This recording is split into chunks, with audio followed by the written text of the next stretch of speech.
Hello again, everyone. I'm Joe Longinusa, welcoming you to another edition of Next on the Tee with Chris Mascaro, the show where industry leaders, golf professionals, and legends all come and discuss the great game we love so much. So without further ado, let's turn it over to our host to tell us who's next on the tee. Chris, take it away. Hey, thank you, Joe. Good morning, everybody, and thank you for joining me again this morning on Next on the Tee. I'm your host, Chris Mascaro, and today I've got three absolutely outstanding guests to share with you. First up today is going to be former PGA Tour pro and now top instructor Dave Stockton Jr., and I am incredibly privileged and blessed to be able to say that this is going to be Dave's fourth visit with me on the show. I'll get his thoughts on the Open Championship. We'll get some putting tips as well to help us all make more putts. Plus, we'll hear what he thinks about the guy yelling, "You're the man," during a golf tournament when Dave joins me here in just a few minutes. Following him, we'll get our regular monthly visit from Sports One Marketing CEO David Meltzer. Dave is one of the busiest guys on the planet. He recently just got back from a trip up to Alaska on a Seattle Seahawks fan cruise with his partner Warren Moon. They do a lot of work with folks over at Nike as well, and I'm sure he and everyone there are really disappointed for Rory McIlroy's injury and that he's not going to be able to defend his Open Championship due to that ankle injury. We'll talk about that, plus hear what he thinks, or who he thinks that leaves the door open for to win an Open Championship and all the other things that they are doing over at Sports One Marketing when Dave joins me here about 20 minutes from now. And then following Dave's 1 and 2, our good friend and former PGA Championship, 2003 PGA Champion Shaun Micheel is going to be back with us to answer your questions that you've been sending me over the last week or so. And if you'd like to, have Shaun answer your question either on the air or over social media, you can send it to me on Twitter at CTMascaro. You can go to my Facebook page, or you can go to the show's Facebook page, Next on the Tee with Chris Mascaro, and give us your question there, and we'll be sure to get it on the air for you. So today is going to be another great show. I am so glad that you are going to take the journey with me over the next hour to hour and a half. We are going to have a lot of fun. But let's get things kicked off in a couple of ways. One, Next on the Tee is brought to you today by Seymour Putters. Let's hear a word about our friends over there. Golfers, has this happened to you? Great drive, perfect second shot on the green, only to 3 or even 4 putt, shaking your head all the way back to the cart. I have good news. Help is on the way with the Seymour Putter. The Seymour Putter Company patented RST technology sets up the putter perfectly every time, using a visible gun sight on the top line. Genius! It's like locking radar onto the target, in this case, the golf hole, putting the golfer in perfect position to make a reliable and consistent stroke. The 1999 U.S. Open and 2007 Masters champions both use, you guessed it, the Seymour Putter. So if you're ready to make more putts and take strokes off your game, log on to Seymour.com. That's SEEMORE.com and put a Seymour Putter in your bag today. Like Joe said, check out the Rifle Scope technology that helped win 2 majors and 35 tour events and counting. And that is going to help you make more putts too. I know it's helping me make mine. Check them out online, Seymour.com, SEEMORE.com, and get one in your bag. You're going to be very glad you did. I also want to give a shout-out to our friends over at Allen Edmonds. The shoes of great leaders from the Oval Office to corner offices to stage and screen and promising cubicles all around the country are a part of what make people successful. The right footwear is important on the carpets and the hardwood floors of our global economy. Get it right with made in the USA quality and value from Allen Edmonds. Allen Edmonds is an American original. Check them out online at allenedmonds.com. We also want to kick off the show today like we do every single week here on this show by saluting the brave men and women serving in our military and listening in on the Armed Forces Radio Network around the world. We want to thank all of you for your daily sacrifices and what you do for us every single day to keep the rest of us safe. We also want to thank our veterans for all they've done for us over the years. We truly appreciate everything that our military personnel do to preserve our freedoms and our liberties. It's through your strength and your efforts that our way of life is even possible. Our sincere thanks as well to Sean Cruz and all the wonderful folks over at the Armed Forces Radio Network. It's an honor for us to have our show be a part of your network. You can find us by going online to armedforcesradionetwork.org. And we also want to remind our veterans, be sure to check out globalvoiceforveterans.org. It's a great site with news and articles and a wealth of information designed specifically for our veterans that I'm sure you guys are going to find both interesting and beneficial. Again, check it out, globalvoiceforveterans.org. We also want to thank everyone listening in across the internet on great sites like iHeartRadio, TuneIn, Spreaker, Stitcher, iTunes, and Blog Talk Radio as well. Plus, if someone's dragging you to the mall or to the grocery store, you're just simply tired of the same old that you have to listen to on your commute, download the Player.fm or Stitcher app on your smartphone, and you can take us with you everywhere you go. Let us give you something fun to focus on while you're out and about. All right, now joining me on the Seymour Putters guest line, like I said, for a fourth time, which is just absolutely wonderful. And I can't say enough for how privileged I am to say that Dave's going to be joining me for the fourth time. Is Dave Stockton Jr. Let me give you a little background reminder about Dave. He's from Redlands, California. Like his father and grandfather, he was an All-American golfer at the University of Southern California. Joined the then Nike Tour, now the Web.com Tour back in 1993, and won twice his rookie season at the Nike Connecticut Open and the Nike Hawkeye Open. Went through Q School in 1994 and earned his tour card, finishing 96th on the PGA Tour money list as a rookie, and he had 2 third-place finishes that year, total 3 top 10 finishes. From 93 to 2006, he had 6 top 10 finishes on the Web.com Tour and 13 top 10 finishes on the PGA Tour. Following his playing days, he's spent years as a commentator for the USA Network. He's also one of the top instructors anywhere on the planet.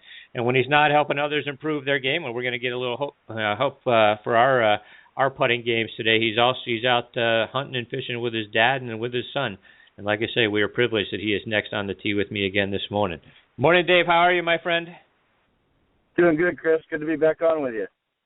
I appreciate it very much. Dave, so right off the top, I love following you on Twitter. And for our listeners, you can follow Dave at DSJR1 on Twitter. I see you're not a fan of the guy yelling, "You the man," at golf tournaments? Well, I just remember my playing days, and, some people just like hearing themselves.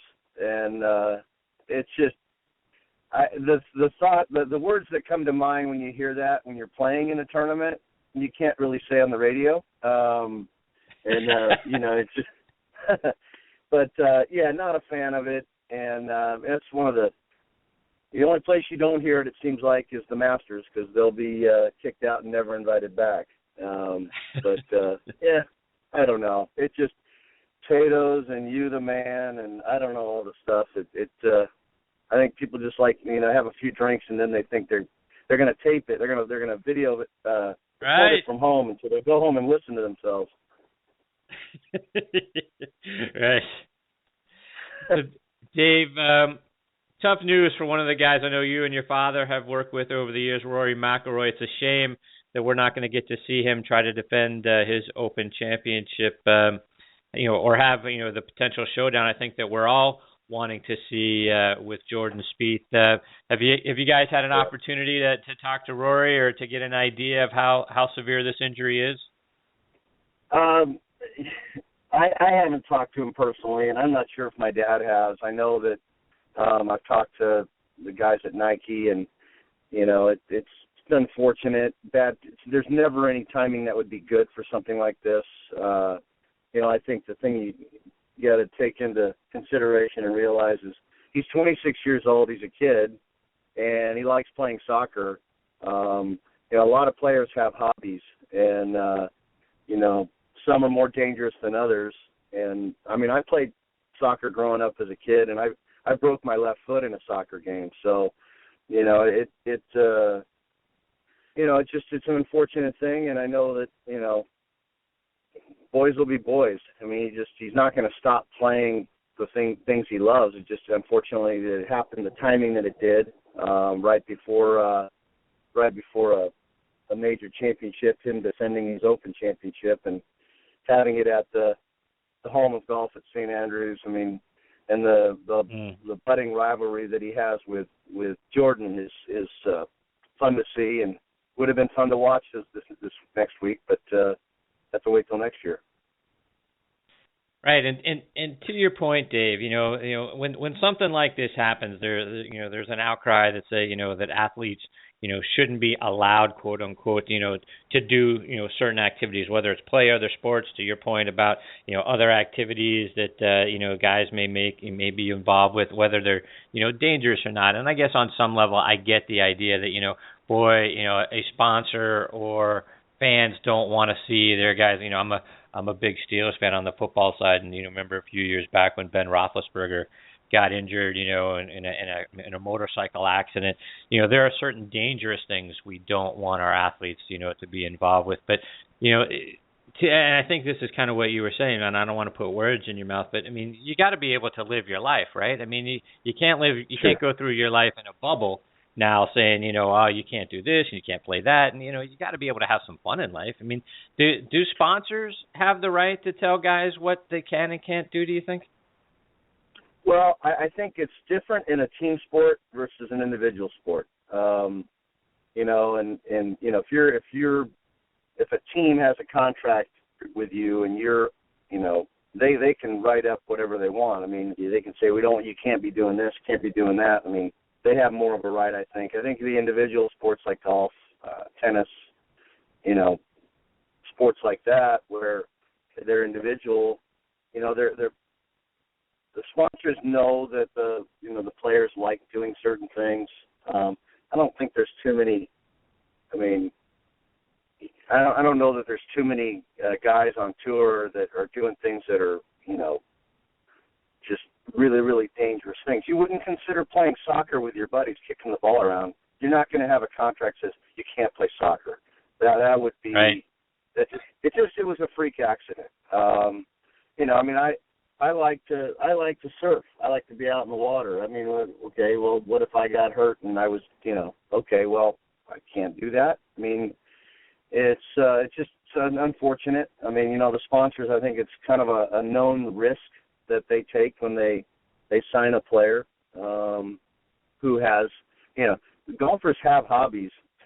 Athletes have other sports they like to do. That's the if you're playing one sport, players like doing other sports. I mean, baseball players love playing golf. Hockey players love playing golf.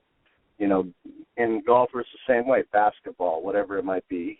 Ping pong. You could get hurt playing ping pong. I mean, who knows? There's all sorts of crazy things that can happen, and just unfortunate that it happened to the number one player in the world, and 2 weeks prior to the Open Championship. Right. Dave, let's talk a little putting. You and your dad are renowned for being such great putters and great teachers of the putting stroke and everything else for that matter. Another great friend of the show, Eric Johnson, who's also a top 100 instructor. I know he credits your dad with teaching him his putting grip and the putting stroke. And one of the things that Eric has come on the show and talked about when we've talked putting is that how your father taught him high hands on the putter grip. What's the significance of having your hands high at the top of the grip? Yeah, getting the putter more in the lifeline and having the toe more in the ground. Not having your hands relaxed down. For a right-handed player, I mean, the left hand is your direction hand. So the higher your hands sit, the quieter your hands are going to be throughout the stroke. A good example of that is Steve Stricker, who has the toe in the ground, the heel's actually in the air a little bit. And very little face rotation and movement. It's just back and through. And it just gives you the quieter hands. The lower the hands sit, most people tend to grip it more down in the fingers of the left hand, and then that also gets you to have your hands relaxed down where the toe might be slightly in the air. But the more your hands relax down, the more that right hand wants to get in there and be active because, for a right-handed player, your right hand's your dominant hand. And it's a part of every shot of the game to us, except for the low pitch or chip around the green and the putting stroke. It's the left hand doing those. But that right hand, if it's not practiced, it wants to get in there and flip it and release it, and then the toes opening and closing a lot more than it would if it was hands were higher. One of the other things that as I've watched some of the videos that you and your dad do, talking about the putting stroke, is many of us are taught about the amount of backstroke we should be equal to the amount of follow through that we do on a putt, which winds up getting the putter blade higher off the ground, and that's not what we should do, right? Well, we're more let the putter go back, and if it goes, we like the rhythm of the stroke to be consistent. The same speed back and through, a good rhythm to the stroke. And if the putter goes back too short, you'll tend to accelerate into the ball, and then the putter goes farther, and effectively it'll start coming up. And if the putter goes back, we like keeping the putter low throughout the stroke. If the putter goes back far enough, it won't have to go through as far. It's not stopping at the ball, but it's just back and through. It's not short and then accelerating into it, if that makes sense. I talk to people all the time. I mention, the feeling of the sound, the metronome, back and through, the same rhythm. Get a rhythm where you're rolling the putts, not hitting them. Mm-hmm. And that's one of the things, right, that you and your father saw when Rory was getting off from making a lot of putts. He happened to, I think you guys were watching a golf tournament, saw Rory was getting getting the putter blade a little higher off the ground. It wasn't as low as you guys want. And then the sequence with your father, sent him a text message, and you guys got together with Rory and got him back on track in time to win some tournaments last year. Yeah, that's usually his MO. The putter will tend to come up, or the toe will close just a touch instead of keeping that the back of that left hand solid and just not breaking down. And those are such minor little fixes, little tweaks that whenever it does happen, it's usually a matter of, just a couple minutes of getting the right feeling again, and boom, he's off to the races, or any player for that matter. But, the bigger thing the thing that we've spent more time on, and just having the right mindset, having him in the right mindset when he's putting, because putting's 90% mental, and I think that's one big difference between my dad and I, the way we teach, and other instructors out there. We teach a lot more on the mental preparation, the routine, and getting the right thoughts, having the right thoughts walking into the putt, because you can have a wonderful stroke and focus solely on just, I got to make a perfect stroke here. But if you're not thinking the right thing over the ball, you're not going to make putts. And that's why there's no perfect way to stroke the ball, but you do need to be thinking the right way, on the greens, walking into the putt with confidence. And that's what we work with players on, is getting them walking into putts with confidence and a consistent rhythm and routine. What are the things that we should be thinking as we are lining up a putt or standing over one? Well, one is every single putt you have, whether it's a 50-footer or a 3-footer, you're visualizing the ball going in as you're setting your feet. You're walking into the putt knowing, after you've read the putt and everything, you're walking into the putt knowing you're going to make it. My dad always would say to me, walk in expecting to make every putt. If you miss, you'll be shocked that you missed, but you'll make the next one. And he beat that into my head, just having that mindset, because, you could have days, and Kuchar's a good example of this. You have days where things don't go so well. Well, a perfect example, the most recent one was me, Ross Fisher, on Friday, playing this week. He birdied the first hole, and then he made 10 or 11 straight pars. And then he made 5 birdies the last 7 holes, something like that, the last 7 or 8 holes. All of a sudden, the floodgates opened, and that's attributed to having the patience to know that, hey, just keep the mindset and the belief that I'm going to make this putt. And then they're not all going to go in, but you're going to make more if you have that mindset. And he said that to me. He said, I just kept going through my routine. I knew I was rolling it well. I was going to make some putts. And And sure enough, yesterday she lit it up and had a good back nine after being kind of right around the cut line. So, I mean, that's the power that you always hear the phrase, the power of positive thinking. It really is true. And, to have that belief, I mean, I know for a fact my dad's never walked into a putt where he didn't expect to make it. And I just carried that same feeling. I mean, why not? Why not have a positive attitude about the putt and the process? And, everybody's different. So the routine, you've got to make your routine your own, just like your signature is your own. Get a routine that you're comfortable with that's going to repeat every single time. And when you do go practice on the putting green, 20 minutes, maybe 25, going through your routine each time. And if you practice that way, where you're only using one or two balls and you're going through your routine, you're going to repeat that under pressure a lot more than the person that I see it all the time. Someone comes to me and they first time working with me and they have the line on their ball and they go through their routine.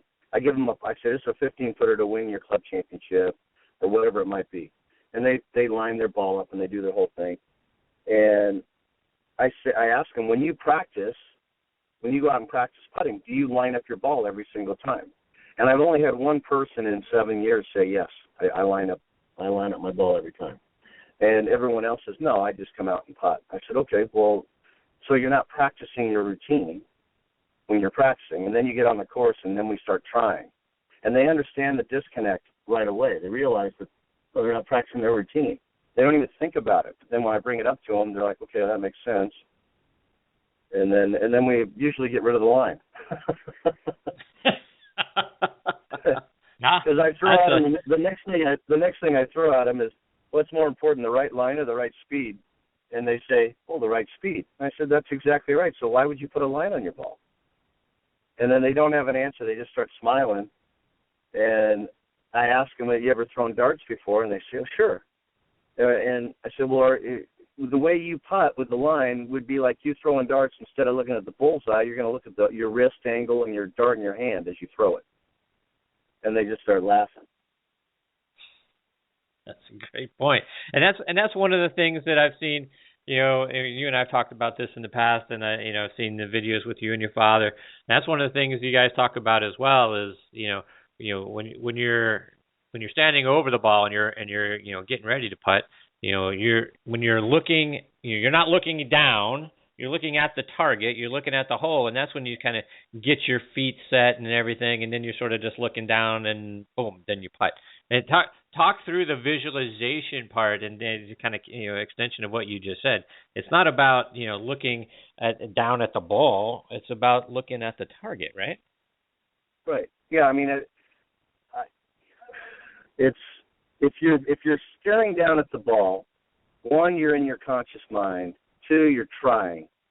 Not good when it comes to putting, and it can be very frustrating because you're always trying to be just so. And the thing I've always told people is it's not about being perfect. The same thing my dad told me. There's more than one line the ball can go in the hole on.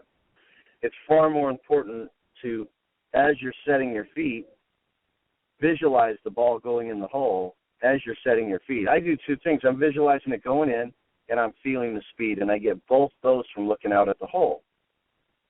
I don't get anything from looking down at the ball because the ball doesn't matter. What matters is where I'm sending it, which is into the cup. And if I let my eyes set my feet, that's my feel, that's my visualization. That's allowing me to get comfortable over the putt. If people are uncomfortable over putts, I guarantee you they set their feet looking at the ball. They look out at the hole, but then they look down at the ball and they set their feet and they get all set, and then they look out at the hole and they wonder why they're not comfortable. Well, you lined up to the ball, which is real novel because the ball doesn't matter. And so it's just, it's more about, just like you wouldn't throw a dart. You wouldn't shoot a free throw looking at the basketball in your hand. You're looking at the rim. It's a visual sport. It's a visual game.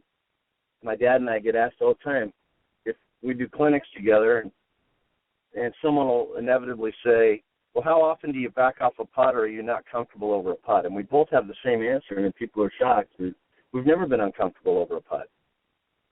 And they don't understand that. But the reason why we've never been uncomfortable over a putter backed off is because we're letting our eyes set our feet. That's our feel.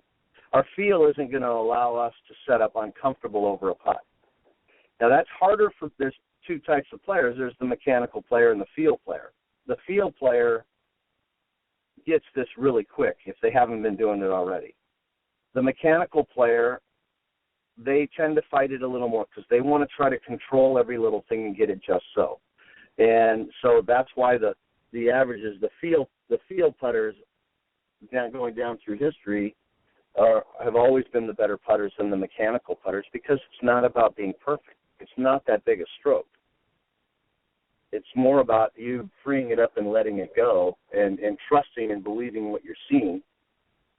And that's something that mechanical players struggle with. Dave, one more before we let you go, and I'm curious to get, as we project ahead to the Open Championship, and we know, over in Scotland, weather conditions play such a big factor, in winning that golf tournament and playing over there. You've got, you got a range of weather conditions from, it can be very blustery with the wind, you can get rain, it can be beautiful, it can happen, all those things can happen in the course of the same round over there. They change so quickly, But as we look at, a blustery day, let's just talk about wind. If you're dealing with a day where the winds are gusting, 20, 30, 40 miles an hour, what are things that we should consider or watch for guys on the putting greens for how they contend with that kind of wind? Well, you'll see the guys, anybody with the longer putters that are more upright and taller are going to struggle because they can't get set down. For me, when I played in high winds, my stance would get wider, and I would have a little more weight inside left foot just to have a solid base.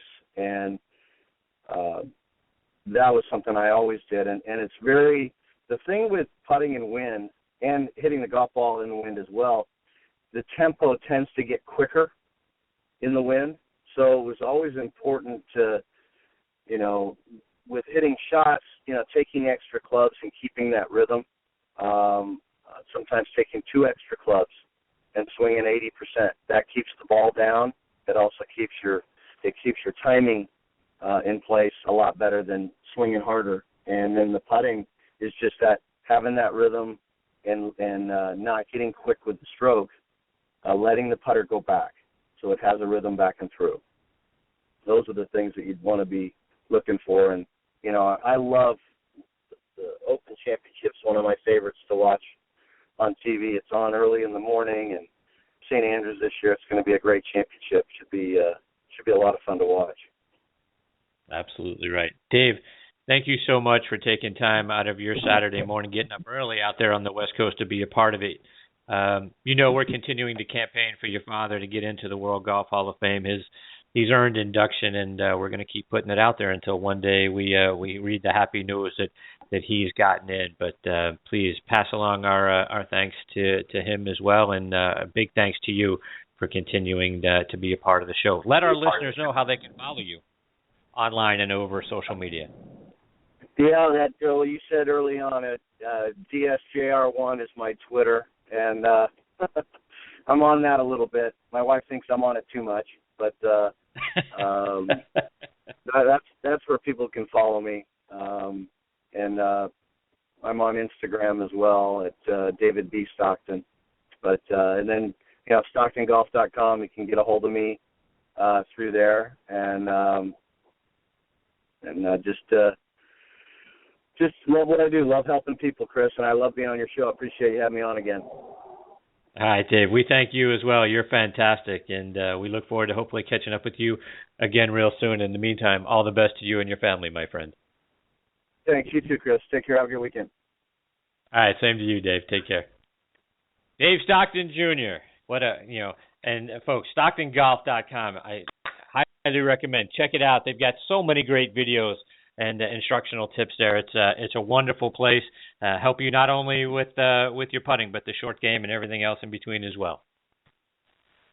All right, now back with me on the Seymour Putters guest line is Sports One Marketing CEO and best-selling author David Meltzer. Dave's book, Connected to Goodness, Manifest Everything You Desire in Business and in Life, continues to be a top seller on Amazon and fly off the bookshelves of bookstores all over the country, probably around the world as well. He is positively impacting people's lives, folks, all over the world through his company, Sports One Marketing, and his partnership with NFL Hall of Fame quarterback Warren Moon. His newest site that launched a couple of months ago, MeltzerMission.com, has a wonderful positive message for you every day. I highly recommend signing up on that site. You get the auto delivery of some wonderful inspiration every single morning. It's a great site to check out as well. And I'm not sure there's a person on the planet who's got a busier schedule than Dave does. So we are very excited that he's back with us for his monthly visit with us on Next on the Tee. Good morning, Dave. How are you this morning? Oh, I'm doing well. Very, very well. How are you? Fantastic. Thank you. Dave, I want to start out our conversation this morning talking about your site, MeltzerMission.com. You had the 30-day gratitude challenge, which was fantastic, and it's you actually call it on your site the happiness challenge, which is a wonderful idea. Tell our listeners, what inspired you to put that together? I through my own experience have realized that two things are needed to be happy. One is gratitude, and that gives you perspective. I hate to simplify things. Kind of listening to Dave Stockton Jr., what he's done is pragmatically taken a look at putting, for example, and made it really simple. Look at the hole, give the ball the right speed, get the right feel for it. And that's really true about gratitude, right? We make things so complex and we get in our way that the simple truth of life is our perception, and what gives you a positive perception but gratitude. So if we're grateful for all the things that happen to us, all what I call the successive events of our life, and that's why I love being on your show, because golf mirrors exactly our lives, right? It's a game that we play against ourselves.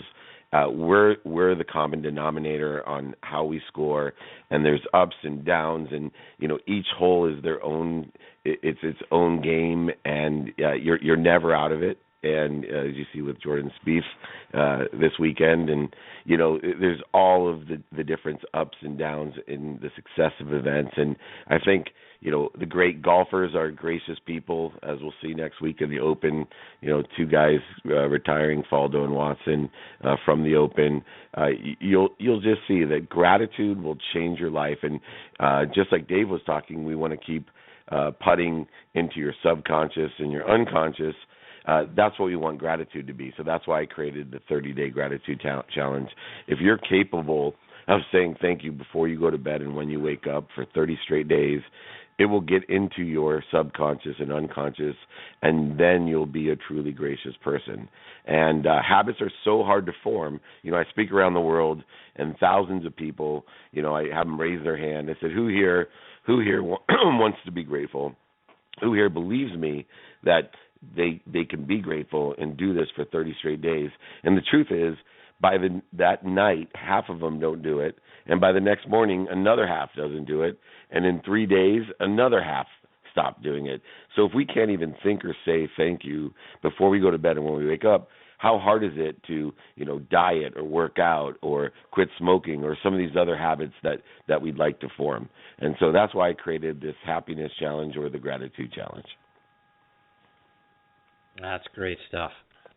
Dave, I want to get your thoughts on stuff going on around the game of golf, and Rory, McIlroy's injury is going to keep him from defending his Open championship, but and it may also keep him sidelined for several weeks. We don't know yet, at least I haven't heard yet. One of the things that you guys tweeted out that I wanted to get your perspective on is, should corporate endorsers place higher restrictions on athletes, or do athletes still have the right to lead their lives the way they want to lead them? Money is the motivating factor for all of these athletes, whether it's a team sport where a team can dictate, like with Mariota, not to surf, or Ben Roethlisberger to wear a helmet. There's a variety of things. But in an individual sport, the economic purse is on the individual athlete. But we have these huge endorsement deals. I think Rory is the 12th highest player paid athlete in America with $32 million of endorsements, thanks to Nike. But, you know, I was thinking about this a little deeper. It's very, very interesting because, you know, with these clauses, they have to realize if an endorsement is going to put, you know, these risky athletic clauses in, saying you can't play soccer, you can't play basketball, you can't go swimming, you know, Nike really has to double think that, because I was watching what's going on with Rory right now and thinking, you know, yes, they're going to lose out of him playing and having the Nike swoosh scene for 4 straight rounds from the Open, but on the other hand, they're going to talk about Rory, like I am, all week long, and he's shown there in his Nike shoe with his boot on his ankle, and they're talking about Nike, and they're seeing the Nike swoosh, and all throughout the Open, they're going to compare Rory, because of his victories in the past and being from Europe, to whoever's winning or whoever's in the lead, and would he fall in, and, you know, all the different stories. So in actuality, is Rory getting more publicity for his endorsement deals by injuring himself than being well. So it's a very complex issue for those companies to consider, because I actually think that Nike's getting more exposure now than if he actually would have played. That's a really great point. That's an interesting perspective. And to that end, Dave, you know, to your point, athletes in golf are sort of their own brand, right? I mean, they're out there repping for Nike or TaylorMade or Callaway or whoever it is when they're out there on the course. Plus, you know, several other their sponsors that we get to see all over their shirts and hats and that sort of thing. But talk about the hidden pressure that athletes face, not only from sponsors but also from the events themselves that have booked them in there. And if they're unable to appear, you know, a lot of times the hosts are sort of, you know, kind of stuck. Yeah, that was especially true with Tiger in years past, right? When Tiger was the draw of golf, and you know, he dropped out of the sport or couldn't make it to, you know, and that's why, you know, way in the Middle East they would have these multi-million-dollar appearance fees for him. The TV ratings will go down. You know, the fields are much more spread today.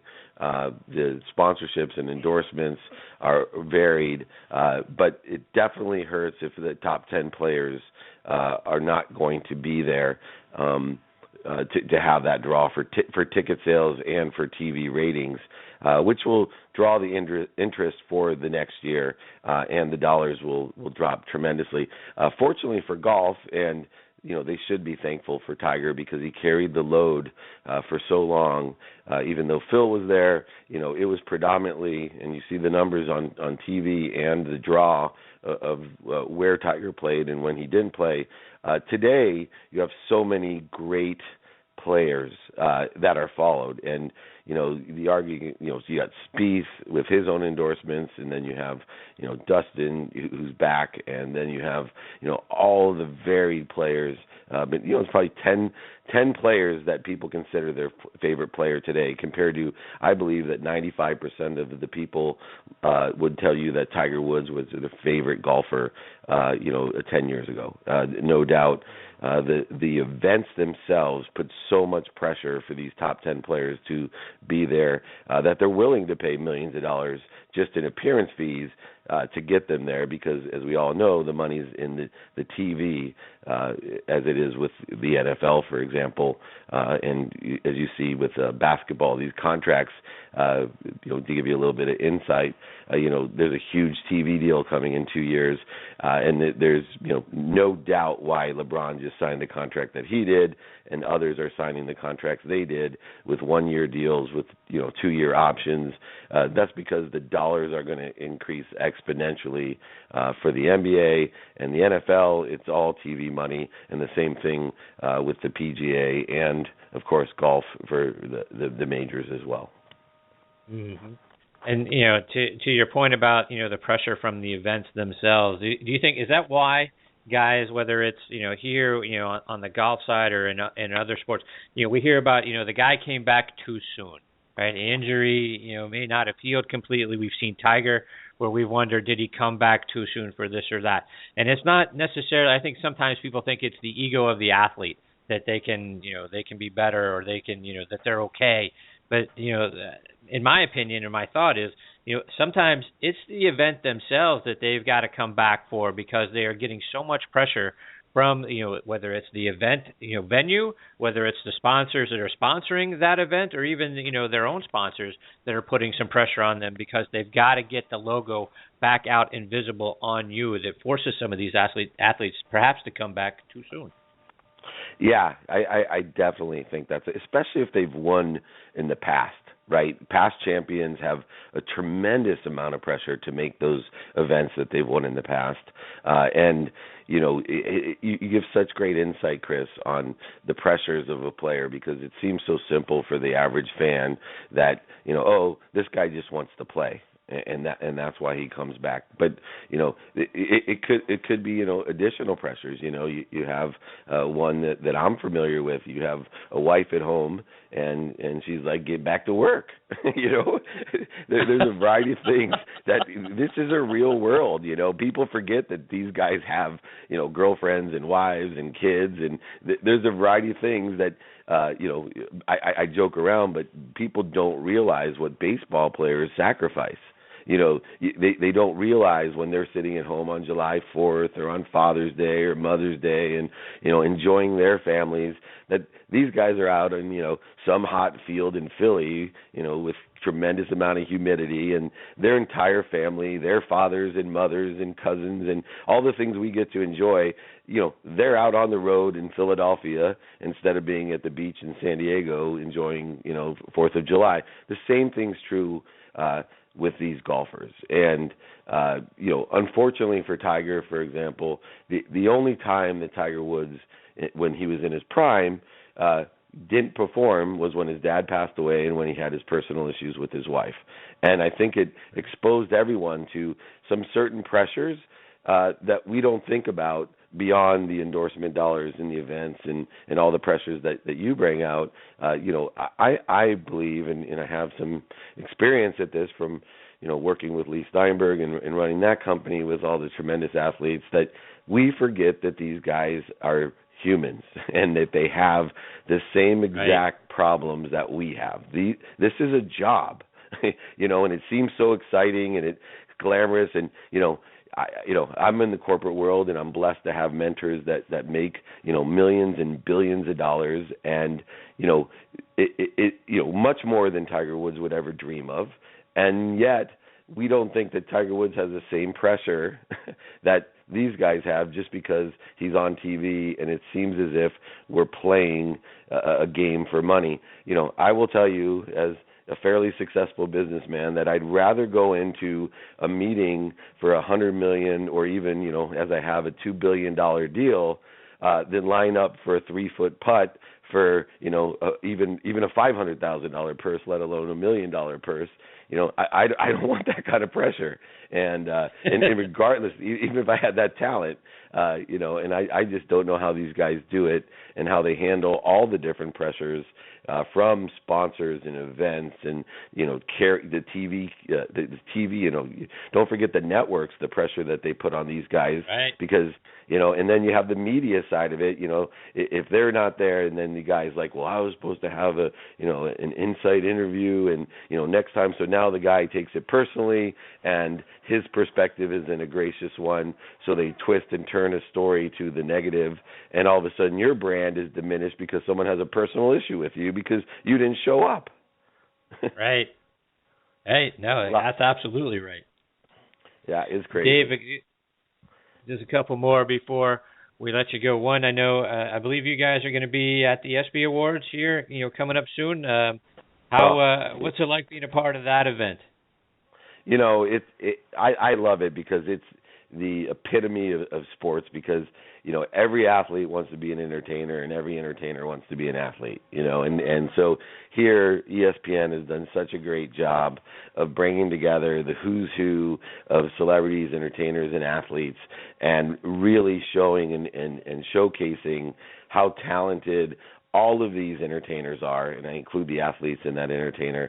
And for 3 days with the golf tournament, unfortunately for Trump, that they moved to Pelican Hill here in Orange County from the Trump facility for some misguided words and attitudes of Mr. Trump. But beyond that, everything is just a spectacle. It's so much fun. Warren and I are actually going to Vegas as well. We're doing the Yahoo Sports radio 6-day back and forth. We have interviews. Yahoo Sports is broadcasting from 6 a.m. till 1 a.m. every day from Legace Stadium at the Palazzo. And so Warren has his appearances. Because of my looks and demeanor, I have some radio interviews, but I have a face for radio. They don't let me, or nor do they want me signing things. Even my books, sometimes they make me. I'm like a Saints fan. They make me wear a bag over my head. No, but we're having a lot of fun, and then I fly back on Thursday.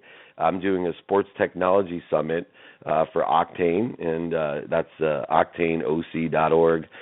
We help facilitate and accelerate sports technology businesses, specifically in Southern California, and help them get funding and build business to improve the economy in sports technology in Southern California.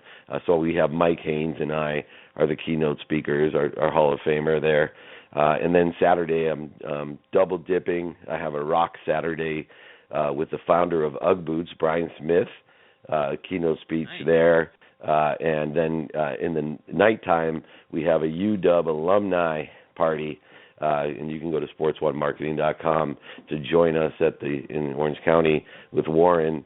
And we're raising money through Commerce for a Cause, Chris, and really love, to the listeners to understand. We have a program that simply allows us to switch out your merchant services, and a portion of those fees, we'll match the rates, but a portion of those fees will go to your charity of choice. And why should the banks keep your money? Let's give it to the charities, to our armed forces, to St. Jude, to whoever and whatever you believe in. March of Dimes, you name it, your local school, your local football team, we'll give 20% of your bank fees for your businesses, small, medium, or large, for those causes. And, we don't know what we have until we've given it away.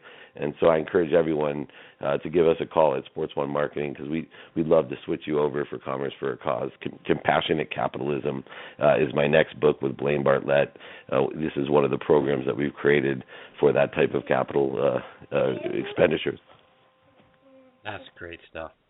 Dave, thank you for joining me again this morning. I always look forward to the opportunity to get to talk with you. We get to do it every week on the football side on our sister show, Thursday Night Tailgate, and I look forward to doing it again next Thursday there and next month here on Next on the Tee. Let our listeners know, though, how they can follow you and Sports One Marketing, whether it's online or over social media. Sure. It's at D Meltzer for my Twitter account, and we have sports1marketing.com, meltzermission.com. crescentmoon.com is Warren's foundation. Feel free to reach out to us. We are very responsive. We like to make a lot of money, help a lot of people, and have a lot of fun. And Chris, you have been an angel helping us in that purpose and partnership, and I'm so grateful for you. I'm so excited that all of your shows are doing so well, and I can't wait to be a part of it in the future. So thank you so much. Absolutely, Dave. Thank you as well. Look forward to catching up with you Thursday on the football side and next month here on the golf side. But, Dave, always a pleasure to have you as part of the show. We look forward to catching up again and talking again real soon. Right on. Have a great weekend. Bye-bye. You too, Dave. Take care. It's David Meltzer, Sports One Marketing CEO. Like I say, meltzermission.com is a wonderful site, very inspirational every day, folks. I highly recommend it. Get on there, register. You get free inspirational emails in the morning. Get your day kicked off right into David's point. The idea of being having gratitude and saying thank you before you go to bed at night and when you wake up in the morning is certainly infectious, and something that I try to do every single day. Being thankful to our wonderful listeners on both sides of the show. Thankful to God for the opportunity to do this, and thankful for the wonderful guests that we get to speak to every single week on both shows. And speaking of wonderful guests that we to every single week. Now back with me on the Seymour Putters guest line is our friend and 2003 PGA champion, Shaun Micheel. Hey, Shaun, how have you been, my friend? Hey, I'm great. Thanks. How are you doing, Chris? Oh, fantastic. Thank you. Shaun, it's so interesting to me as we do more shows together and following you on social media, how closely our paths probably cross throughout life, and yet we have never met face to face. You live just outside of Memphis, Tennessee, as did I for many years. We attended the same high school, albeit a couple of years apart. You played Germantown Country Club, and my parents lived for so many years right off the 18th fairway of that wonderful golf course. My father played with you in a Pro-Am back in 2006, and you grew up playing Stonebridge Country Club, and we were members at Stonebridge before moving over to Germantown. Amazing to me how closely our paths have crossed. Like I say, never met face to face. Yeah, well, we're probably destined to do that pretty soon, then, aren't we, Chris? I hope so. Yeah, it's just been a lot of stuff. I think Stonebridge. I put something on Facebook the other day that my first formal instructor passed away the other day, and his name was Joe Kofi. And of course, my father introduced me to the game, as most parents do for their children. Whether it's a club when you're 2 years old, whacking things around, trying not to break things. So I played at Stonebridge Country Club, which at the time was a private club, and my father was, we had moved to Memphis probably when I was 4 or 5, when FedEx first started, and, because he was one of the first pilots. And, it was about my introduction into golf, and I was getting started and everything, and my father was playing in a member guest with another pilot friend of his. And they drew his name out of a hat, and he won a membership. So that was how we first became members at Stonebridge. Wow. It was a great golf course. I remember it like it was yesterday. It was just a great. It's still there, and it doesn't exist quite as it did. I think the number one that I remember is not there. It's a housing development now, but everything else remains pretty much intact. And I was out there a couple summers ago speaking to some people out there, and it was just kind of nice to get back out there and play. But so my first instruction came from Joe, and I was talking to my dad about it the other day. I was like, I was really surprised. I had thought that he had passed away a few years ago, and I don't really know why I thought that. But it was somebody that I didn't keep in contact with after. We were there about 3 or 4 years, and I didn't keep in contact with him beyond really after leaving the club. I would see him. We play little junior interclub matches and stuff like that. But there's been so much time and so many places traveled between now and then. But when I saw his obituary, it just really kind of touched me because it just brought back a lot of memories for me of just really getting someone to help me as a young player, and I'll always appreciate that. We all have help along the way for sure, and as I posted my Facebook page, it's just a lot. I had something taken away from me that day when I read that, and anyway, he was the first one that got me started. So I think about him even more now since reading he's passed.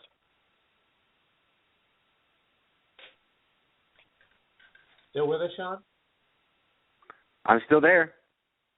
All right. I thought we lost you there for half a second. Okay.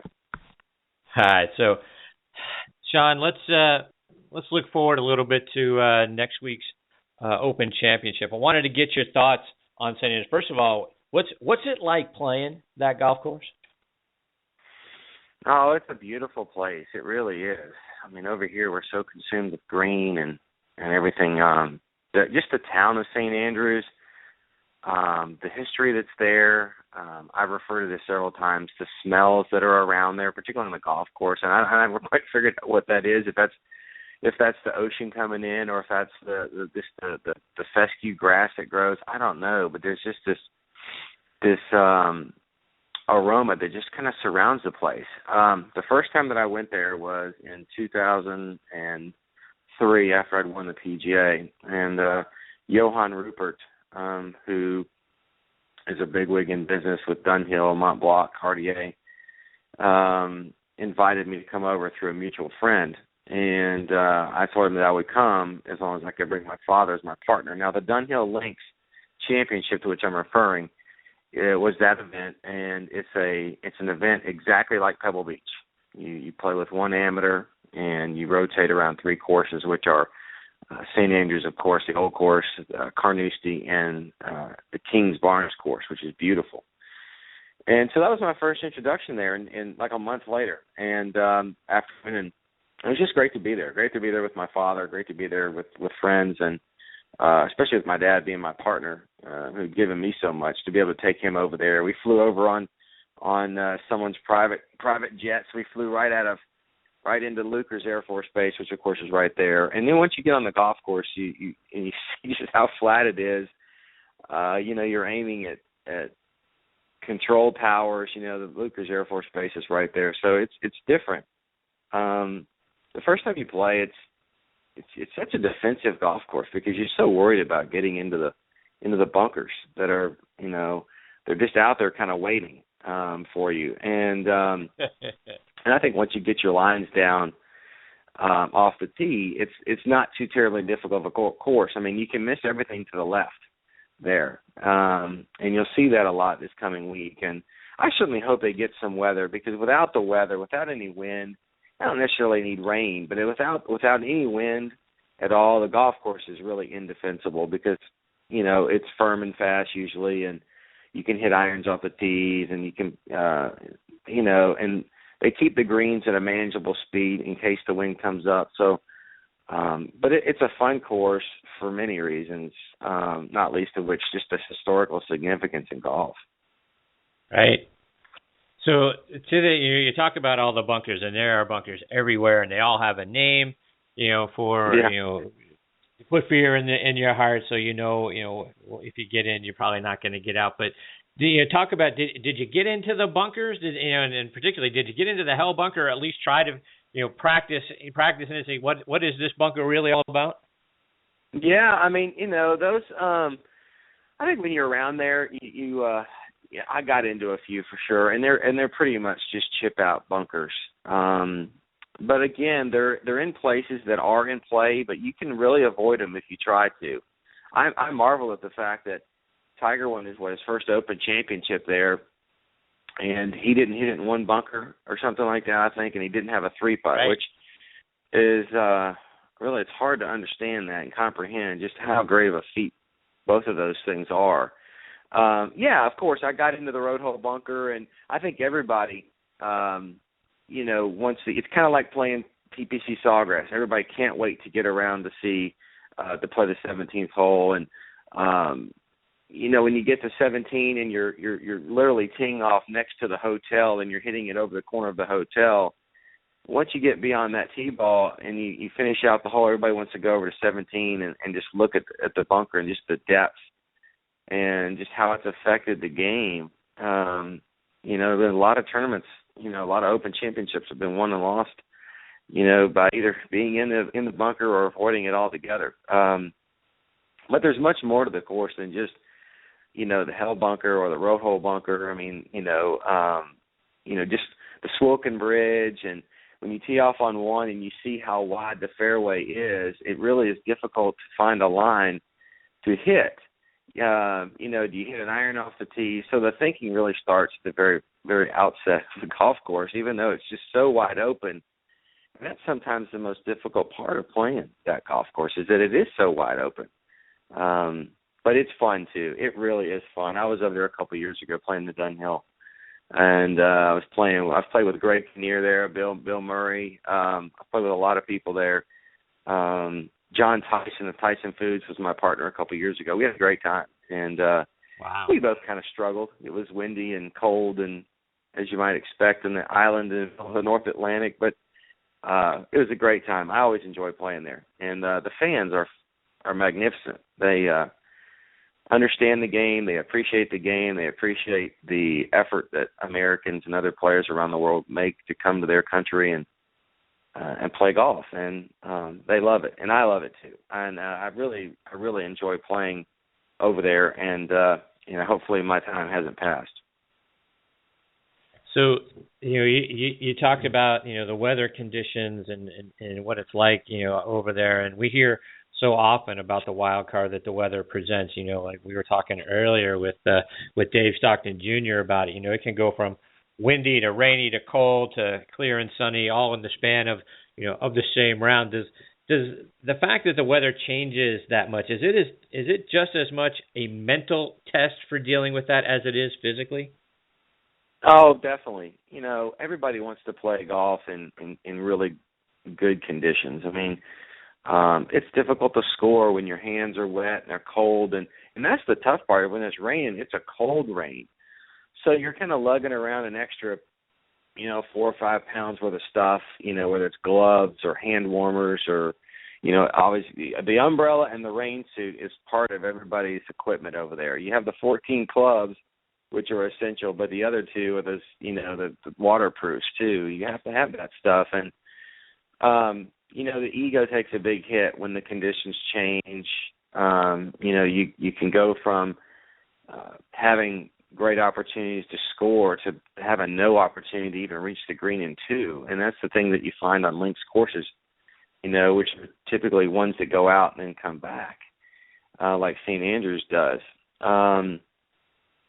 So there's always those challenges. Like I said, the golf course itself is not that difficult, but when you put out the conditions of the wind and the rain, and really even the rain doesn't affect the course. It's just the wind. It's the combination of the wind and the rain that make it so difficult. And, when you're layering up and you're not having a free-flowing swing and you're restricted in your turn and your hands are cold and you just can't feel the club head, I mean, you're trying anything you can to stay warm. Every time I go over there, I travel with hot hands. I used to take probably a dozen packages with me over there, and I got them in strategic places, to try to stay warm, to kind of keep the feel in the fingertips and the back. Right. I mean, now you got these things you can tape to your back, and you got feet warmers and stuff. So it can get a little out of control. But those are the types of things that you have to do. And it only takes one time to forget something, and you learn a valuable lesson. And you're thinking about your caddy as well. I mean, the poor guys out there. It's hard to hold the umbrella when it's windy and rainy, and most of the time they just tell you just to forget about them, and they've got their waterproofs on and stuff too. But you're trying to keep the umbrella, from breaking, and so there's a lot of things that play into it. But it's fun, and I would encourage anybody to get over there and play the golf course. There's so many great courses. Ireland, I've never been to Ireland, but there's just so many great courses over there that are just unique. I mean, the scenery, the towns, the people, there's just so many great things that make up golf in that part of the world that it's fascinating and fun to play. Shaun, we talked a couple of weeks ago about some of the crazy rules in golf, but over there, when the wind is blowing at gale force, levels, and like we say, it does that, fairly frequently. It's crazy to me that it could cost you a stroke if you address the ball on the green and the wind is blowing so hard that it moves your ball. Does that make sense? Does that rule make sense to you? Why does that cost you a stroke? Because it's windy. Well, I was the same way. They changed that rule a couple of years ago. It affected somebody, I believe, at New Orleans. And I think we have to go back and look. It was a couple of years ago. And, it's happened to me where I walked up and, I didn't address the ball, but I put my putter down, the ball moved, and I literally was only 3 inches from the hole. Those types of rules are very frustrating, but they did change the rule that if the wind does blow the ball, it's not a penalty. Okay. The one thing about over there is the green speeds are typically at a speed that you may not see that. You don't see the big undulations on the greens that you do over here. I mean, there are some, but typically your ball is not going to stop there. But they did change that rule to allow, and it only makes sense. One of the, my pet peeves on the rules are really the intent of making a golf stroke. If you walk into it, you see it happen. It's happened to me.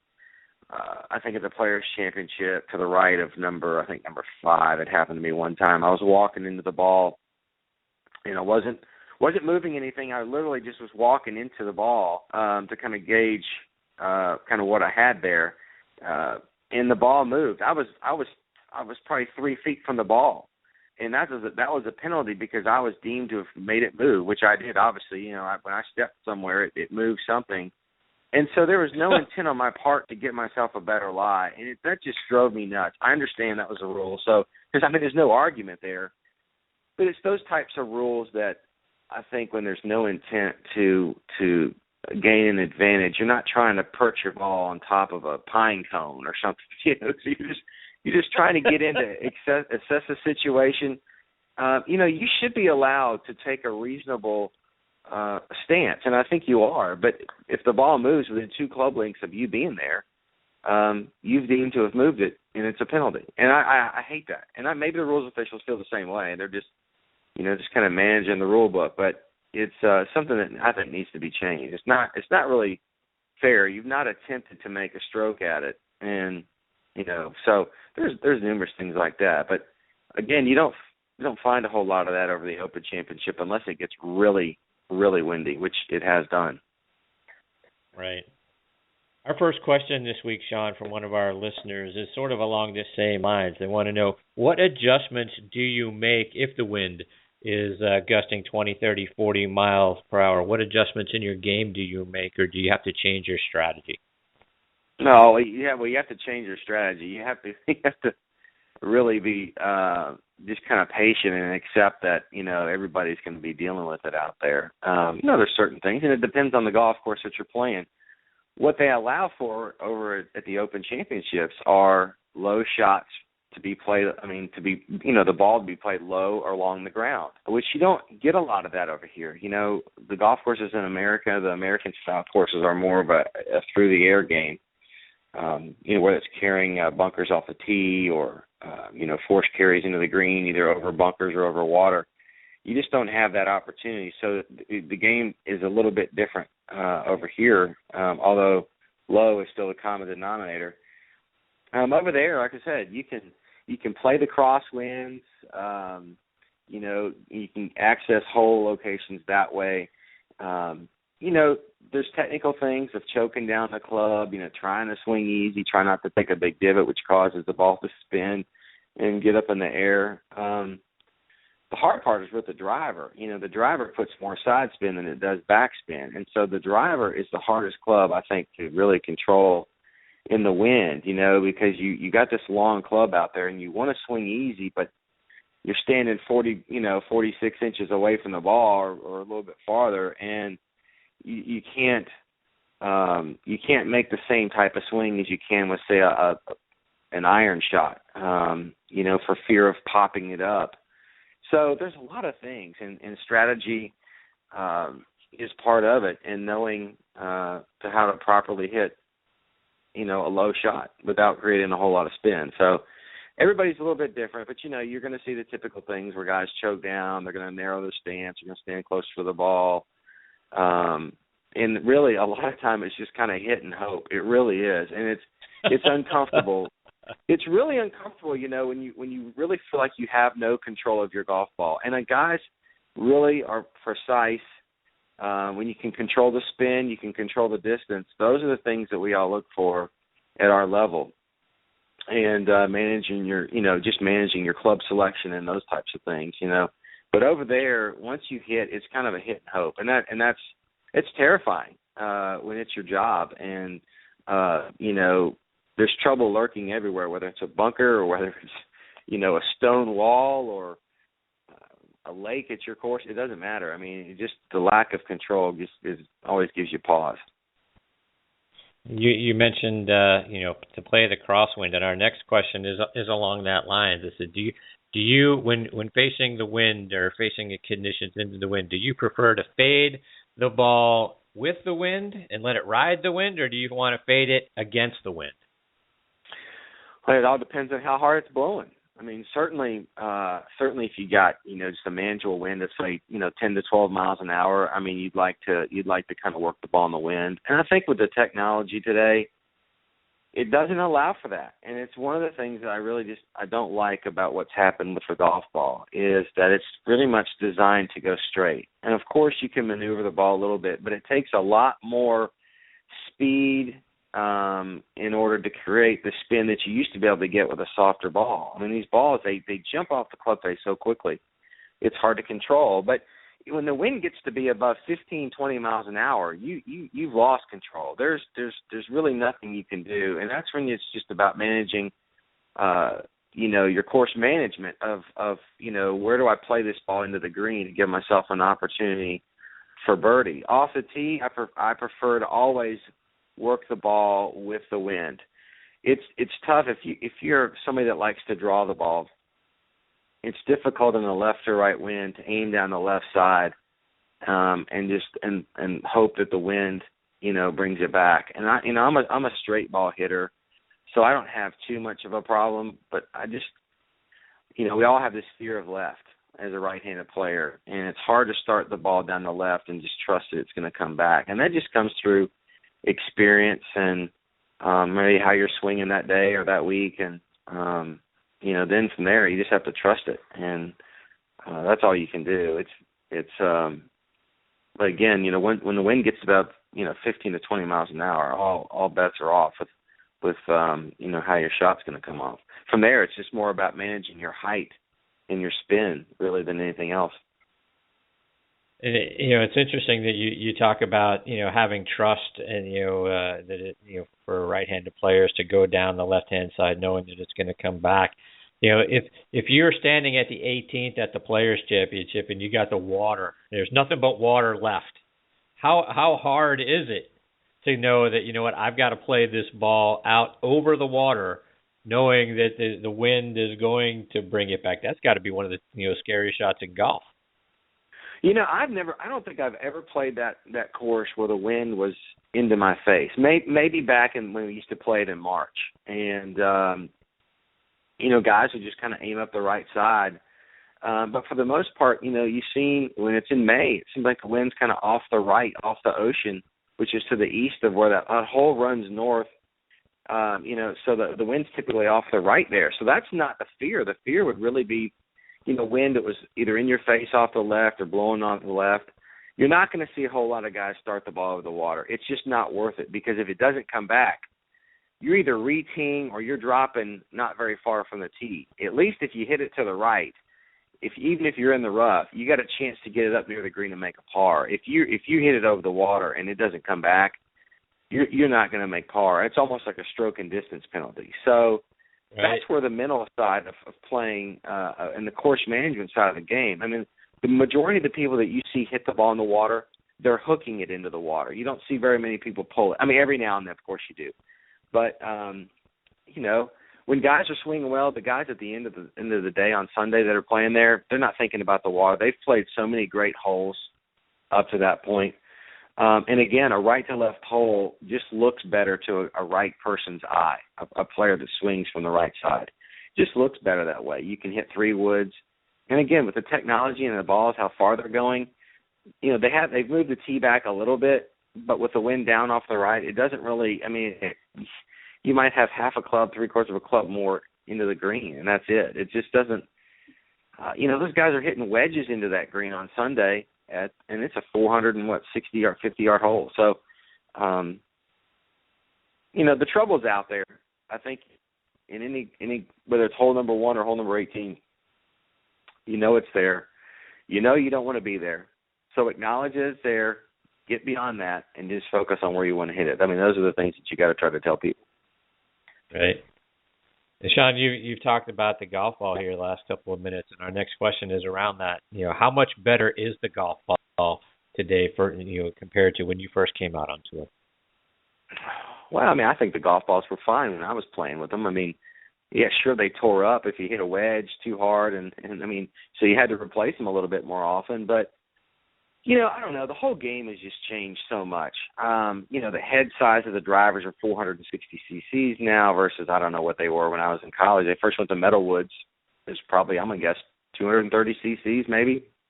Now my driver I used in college is like a deep face 3-wood. But I think, the technology's always been evolving. The ball that I used in 1994 when I first got on tour was probably different than the ball they used in 1984. And in 2001, Billy Andrade won in Vegas. It was I think he was the first winner using the Pro V1, and that's really where the ball started to really change. It's a huge factor. I mean, now the balls and the drivers are kind of built together. Irons are still just irons. They've just got grooves on the face, and Callaway's done some great things with their groove technology.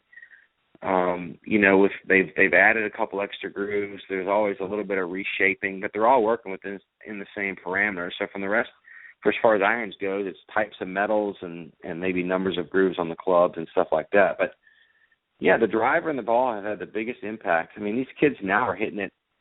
I mean, I don't know, Justin Thomas is hitting like 360. I mean, he's 23, 24 years old, and when you used to get outdriven when you first got on tour, and Junior, I'm referring to Dave Stockton Jr., we play a lot together. A guy might outdrive you by 20 yards or something like that. Maybe if it was one really downwind and he got up in there, he might get a little farther. But now these kids outdrive you by 80 yards.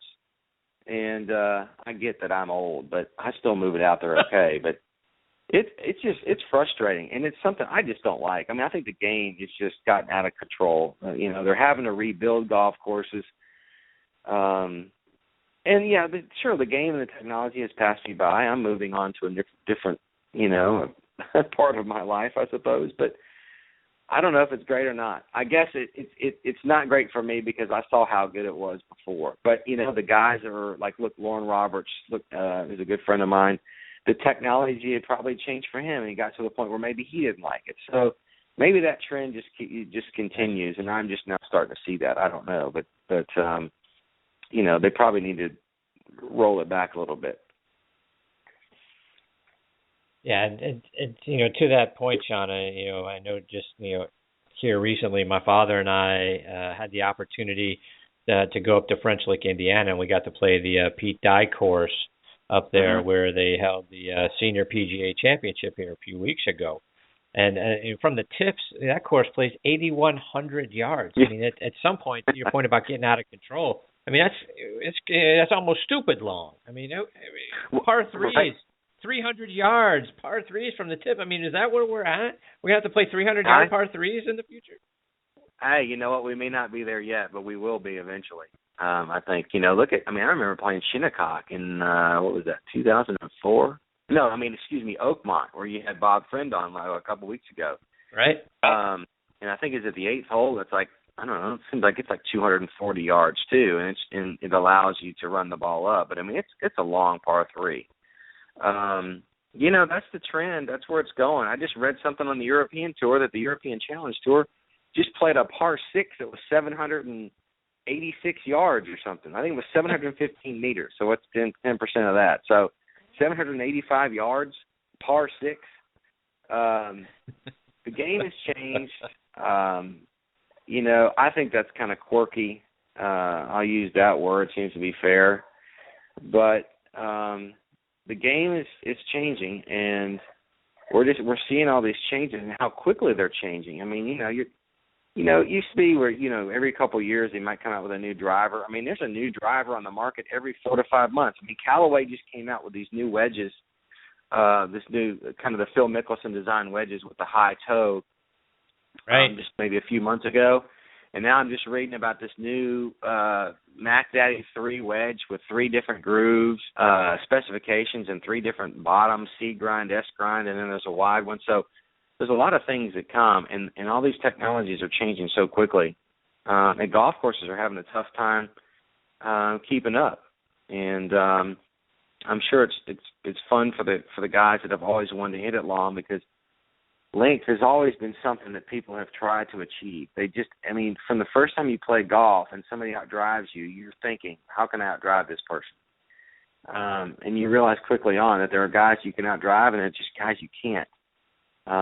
So that's where, course management kind of comes back into play. And particularly at our level, people are enamored. You'll hear people in the crowd. I mean, I hear them all the time. Man, look how far you hit it by Shaun, or whatever. Just people love length. And that was why John Daly was such a great draw when he first came out. It was like, wow, this guy hits it so far. He's got an unusual swing. He creates a lot of speed, a lot of power. how in the world can I achieve that? And so most people can't. So what do? They have to go find a new driver to try to give them that. You don't ever see a driver marketed as, we're the number one straightest driver on tour. No, we're the longest driver on tour. We're the best number one iron on tour, number one ball on tour. But you never say, we're the straightest driver on tour. That won't sell. People don't want that. Some might, but length has just always been, something that people have been fascinated by, and we've all been trying to gain length since we first started the game. Since the very first person outdrove us, that's when it started. And it tells you, it goes back a long way for me. Oh, it's like we hear all the time in baseball, right? Chicks dig the long ball. Yep. Well, I don't know. What have they done in college baseball? They've either changed the ball or they've done something to the aluminum bats, because there haven't been as many home runs hit in college baseball. And that was one thing you watch these baseball players in college. It used to be they could almost mishit it and would fly out of the park. So they've changed some stuff with that. Some of that may be for home runs. Some of that may be for player safety, particularly pitchers. Yes. I don't know, but they've changed some stuff in baseball, and they need to do the same thing in golf, because the ball. I really like the feel part of the game. Right to left, left to right, high, low, those types of shots. The kind of creativity, the feel that you have for the game. Right. And it's not gone, but it's a lost art now. And so that's what I mean. I think the game has passed me by, and that's fair enough. It's fair enough. I'm there. I'm 46, and I had my chance, and I've had my time, and that's okay. But it's just not exciting to know that you've got a pin that you're into the wind, and you want to hit a low punch draw around the bunker. That it's almost impossible to do now. Now, guys, they don't have to hit knockdowns. They throw the ball straight up in the air. They just swing the same way, and that's the game. And that's not the game that I'm used to. So I guess I'll take my ball and go home. It's just frustrating to watch. It's frustrating to watch. Yeah, but to that end, Shaun, is that what we've lost out of the game? Is sort of the art of shot making? Now, if you can, if you can bomb it out, like you say, Justin Thompson, if you can bomb it out there 360. And now, even if the hole is, because we see so many holes now, right? 500-yard par fours now. But if you're bombing it out there 360, you're still hitting a short iron into those greens. So it seems like, the art of the game is what is being lost. It has. It's gone. It's gone. Now, Bubba, I tell you what, for as far as he hits the ball, man, does he have a good set of hands. He really does. And he puts a lot of speed, and he can get that ball to move. And his eye is similar to mine. How I used to play, hitting shots the way he does. But that is a lost art. You just don't see that. Corey Pavin was the same way. There's a lot of guys that were like that, Now, when you want to hit a knockdown shot, I try to, it's hard to get the ball low. The balls are designed to kind of jump off the face and that thing. But that is the game. It is the game today. Guys, you always worried about a guy that swung at a high speed with the old ball, because if he didn't hit it dead center in the face, he was duck hooking that ball in the trees. Now a toe ball it doesn't curve, and a lot of that is the face of the driver with the bulge and the roll and the gear effect that it has. So you're not seeing that. The guys with the high speeds don't hit it as far offline as they used to. They might pull one or they might block one. You don't see the snap hooks. You don't see the slices like you used to. And that's, it's apparent to anybody that watches the game. If you're at an event, you'll see that. A guy hits it offline, but how many times do you see a guy that's like 40 yards offline? Very rarely. And on a 450-yard hole, these guys are hitting drivers 320, and they're in the rough, and they got a wedge out. And, Phil Mickelson's hitting a 7-iron like 195 now. So there's a lot of things in the equipment that have changed, too, with irons and lofts and things like that. But it's just a different game. And, does it hurt the professional game? I don't think so. It makes it interesting, I think, for people that really enjoy the length. I think it hurts the other game, because it basically forces the club player to always be facing different course conditions, whether it's tougher pins or a longer course. Courses trying to figure out a way to lengthen their course, add more trees, add more bunkers. it just, is it fun? I don't know. I don't know if it is or not. I don't really play golf for fun, so I don't know. But it's just so frustrating to see some of these things happen. Is a trickle down effect of all of this in that the number of people playing the game of golf, we hear about it all the time. The number of players is dwindling, and because we've got to we've either got to lengthen golf courses, which makes taking care of the golf courses more expensive. Now, we've seen some things to try to combat that. We saw it last year at Pinehurst at the U.S. Open, where they're trying to put in more natural grasses so they don't have to water as much. So maybe that's the way to combat some of this stuff. But the cost of the game is so expensive that it takes, the guys that, like myself, that were weekend golfers, we can't afford to play because, it costs you $80 to go out there. And I'm in Atlanta. The cheapest golf course you're going to find around is around $70 to go out there and play, because we've got to expand. We've got to water more. We've got more maintenance to do. Is that really hurting, golf long term? Not in just losing the art of creativity shot making, but making it so expensive that the average person can't play. Yeah, I suppose so. I mean, around Memphis doesn't have the best public facilities. They never have. Justin Timberlake had a course, Miramichi, who he just sold, that's public and is in great shape. And Stonebridge, like we were talking about earlier, there's a few. But, yeah, it is difficult. I mean, the country club golfer has gotten a break, I think, over the last couple of years with the downturn in the economy, and that's usually the first thing to go. Or those types of expenses, and so people that are still able to afford the country club, what used to be a lifestyle, it's not really that anymore. It's so competitive that you can join these clubs for, a lot of them are like $0 down, and you start paying dues for 2 years, and then after 2 years you got to start paying. Well, most people jump ship and go to the next course. We're seeing that a lot in Memphis, but. Yeah, definitely water's been a huge topic of the last couple of years. I mean, most people will say, experts in the field like USGA and PGA America, they think that that's the biggest threat to golf, is the ability to water the golf courses. So you've seen more natural areas, whether that's saving on man hours, gasoline usage for the mowers, and watering certainly has a part in all that. But a dozen golf balls, I don't know. I mean, I don't know how much I use a Titleist ball, so I don't know how much those are. They're probably $45, $50 a dozen, I guess. So, it'd be one thing if you bought a dozen balls, it would last you. But unfortunately, they place these little hazards in strategic locations that when you hit in one, you can't retrieve them. So, it is expensive. I mean, you got to regrip your clubs. You want to get lessons. I mean, the business of golf is ultra competitive from all aspects, whether it's balls and shoes and gloves and apparel. I mean, everybody wants to look good when they go out there, so they're buying the best apparel and the best fabrics and, like I said, the best balls. And which ball do I use? Do I buy a dozen of these and then try a dozen of these? So it is an expensive game, and I don't really know how.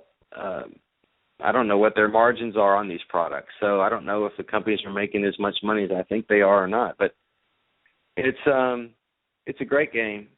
It's a tough game, and I think that's where it loses a lot of people. That it is a tough game, but I think that's what makes it fun and it makes it rewarding when you have a great round of golf. And you have to think, even if you're just playing club golf in your club championship or whatever. Weekends with your buddies, you have to think. You can't just get out there and just hit it all over a lot. And the fun part is just trying to extricate yourself from some of these locations that you find yourself. It's just it's not an easy game, and I think that's where it's being lost. And it's not being made easier by the golf courses being lengthened and things like that to to combat the technology. So. I don't know where you grow the game. I mean, you start with your parents and introducing the game, to your children. I think that's where it starts. I know there's a big push just to try to grow the game. Are the numbers real about the decline in golf? I don't know. I don't really know how I guess you can just look at rounds of golf, but there's a lot of reasons why people maybe aren't playing.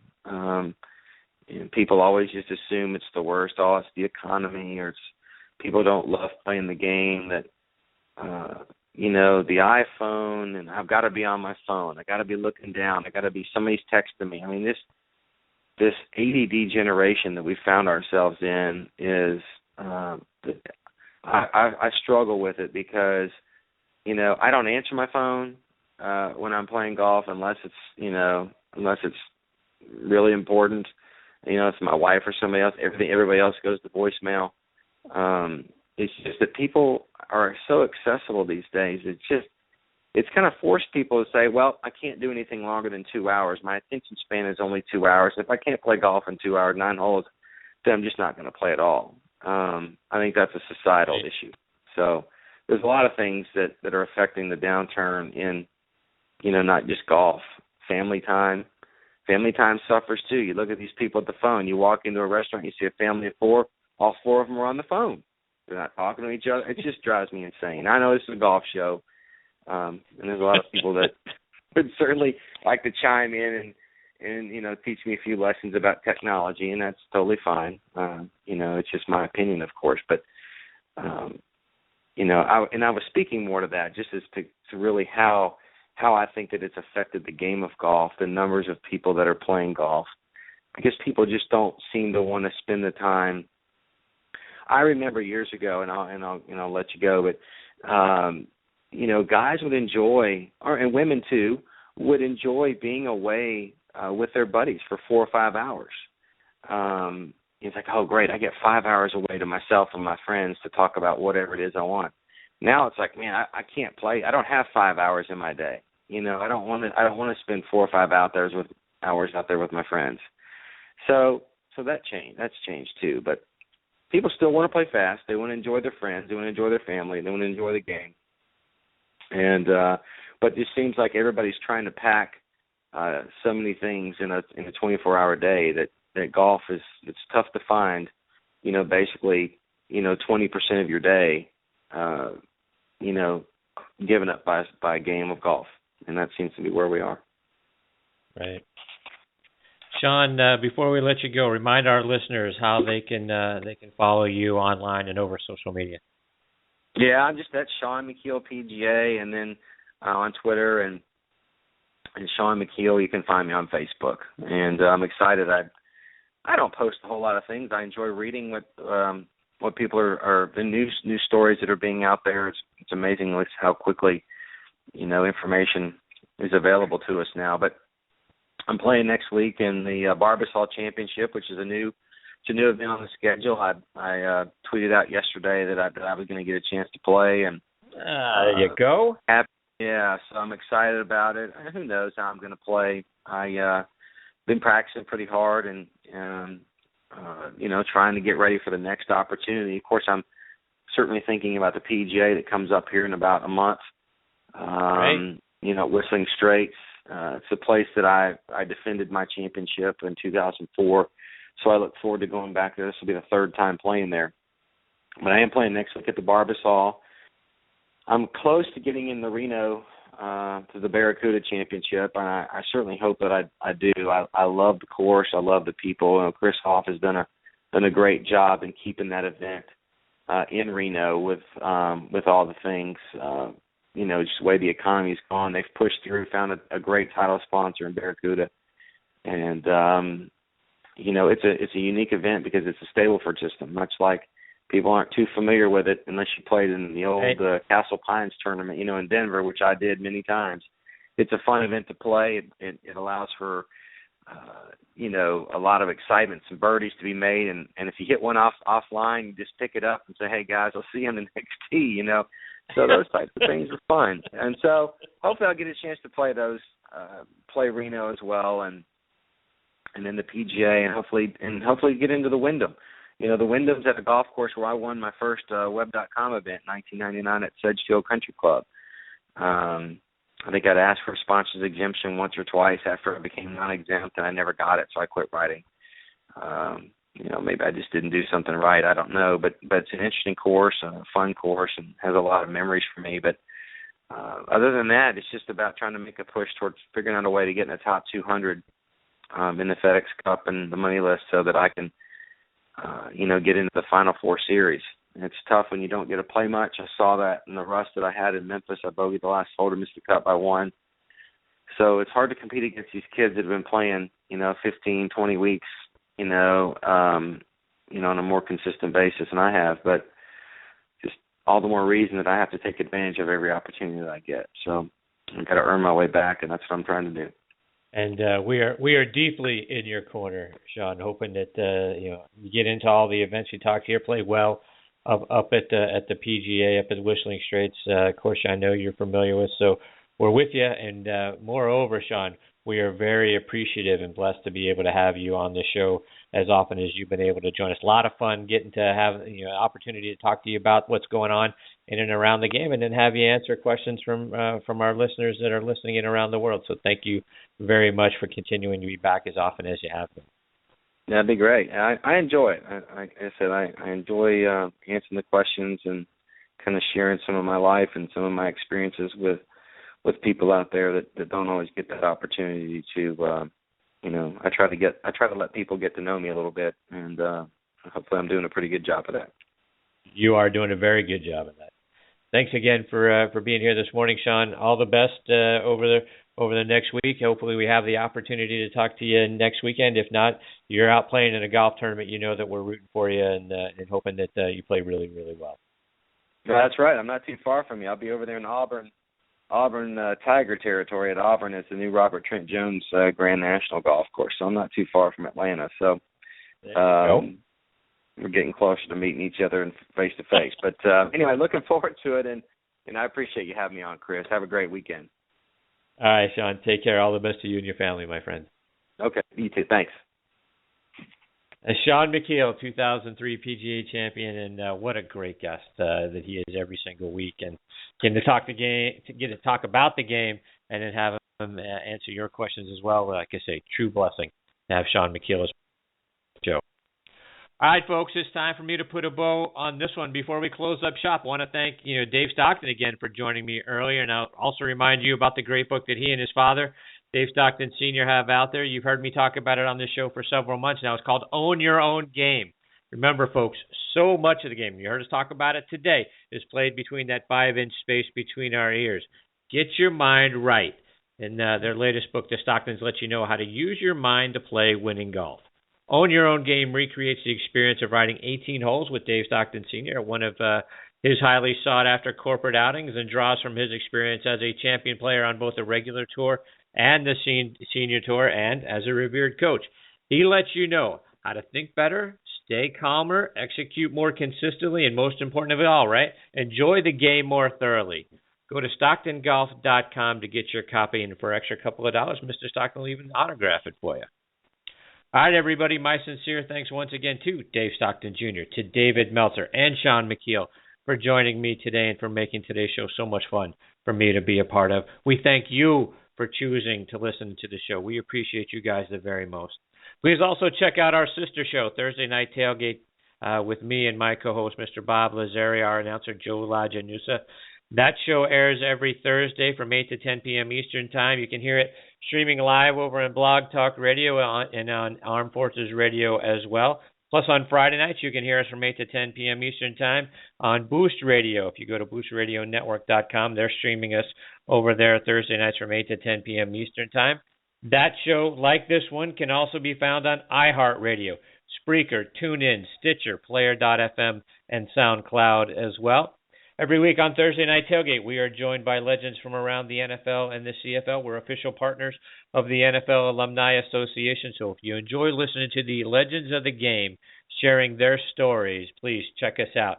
Again, Thursday Night Tailgate. You can find us online, ThursdayNightTailgate.com. This show you can find online, nextonthet.net. You can stream or download any of our episodes for free by going to either site as well. Again, thank you for choosing to listen into the show today. We appreciate it very much. Until next week, hit 'em straight, my friends.